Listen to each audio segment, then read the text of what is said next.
Hi friends, ఎలా ఉన్నారు? మీరు ఆరోగ్యంగా ఉండాలన్నది మా చిన్న ప్రయత్నం. ఇక ఈ రోజుటి టాపిక్ వచ్చేసి గుండెల్లో మంట.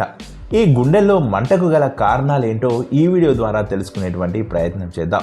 అలాగే ఈ గుండెల్లో మంటని ఎలా పరిష్కరించుకోవాలో కూడా ఈ వీడియో ద్వారా తెలుసుకునేటువంటి ప్రయత్నం చేద్దాం. ఇక వివరాల్లోకి వెళ్తే, ఈ రోజుల్లో గుండె మంట చాలా మందిలో కనిపించే ఓ సమస్యగా మారింది.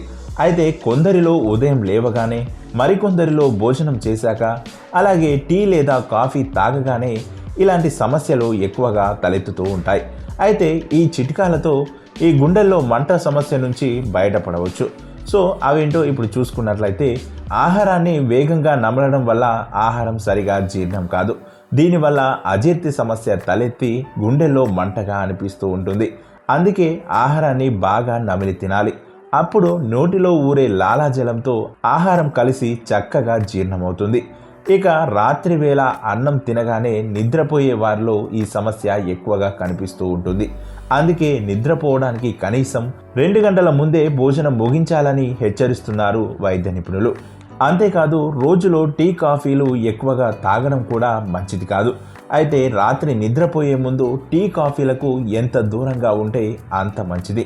ఇకపోతే ఆల్కహాల్ ఎక్కువగా తీసుకున్నా గుండెల్లో మంటగా ఉంటుంది.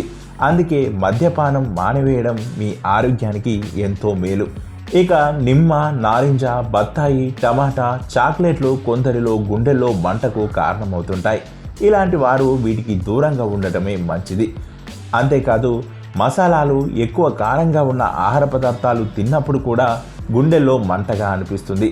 అందుకే తక్కువ మసాలాలు, తక్కువ కారంగా ఉన్నటువంటి ఆహారాన్ని తీసుకుంటే మీ గుండె పదిలంగా ఉంటుంది. ఇక ఇలాంటి సమస్యలు మీకు ఎప్పుడూ దరిచేరవు. సో చూసారుగా ఫ్రెండ్స్, ఇలాంటి మరెన్నో ఆరోగ్యకరమైన చిట్కాల కోసం ఆరోగ్య బలం ఛానల్ని సబ్స్క్రైబ్ చేసి పక్కనే ఉన్నటువంటి గంట సింబల్ని నొక్కండి. ఇలా గంట సింబల్ నొక్కడం ద్వారా మేము చేసేటువంటి ఇలాంటి ఆరోగ్యకరమైన చిట్కాలు మీకు ఎప్పటికప్పుడు నోటిఫికేషన్ ద్వారా అందుతాయి. మరొక ఆరోగ్యకరమైన చిట్కాతో మరొక వీడియో ద్వారా మళ్ళీ మీ ముందుకు వస్తాం. అంతవరకు సెలవు.